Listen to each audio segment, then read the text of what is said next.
एक किसान था जिनके दो बेटे थे। वह बहुत ही आलसी और निकम्मे थे। वह अपने पिता को कामकाज में हाथ बटाने के बजाय आलस किया करते थे, इधर उधर घूमते फिरते थे।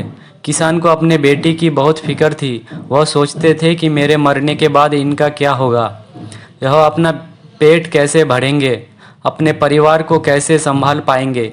एक दिन किसान की हालत बहुत ही गंभीर थी। कहने का मतलब, किसान मरने की हालत में था।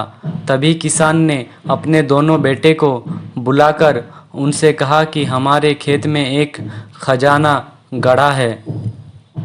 गड़ा हुआ है, लेकिन वह किस जगह में है उसकी जानकारी मुझे भी नहीं है, लेकिन खोदने के बाद तुम्हें वो खजाना मिल जाएगा।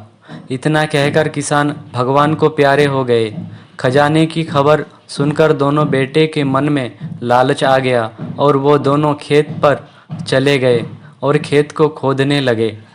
खजाने के लालच में कुछ ही दिनों में पूरे खेत को खोदने के बाद वह घर जाकर बैठ गए और वह अपने पिता को कोसने लगे।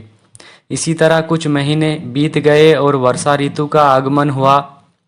किसान के बेटों के पास पेट भरने के लिए सिर्फ एक ही जरिया था, वह है खेती।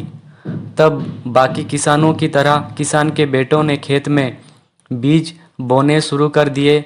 वर्षा का पानी पाकर वह बीज अंकुरित हुए और देखते ही देखते खेत लहराने लगे।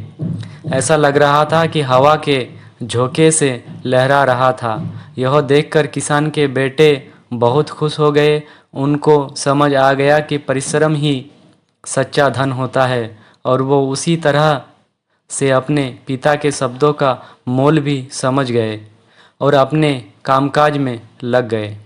आज के लिए बस इतना ही। फिर मिलते एक नई वीडियो में। तब तक के लिए खुश रहिए और खुशियाँ बांटते रहिए।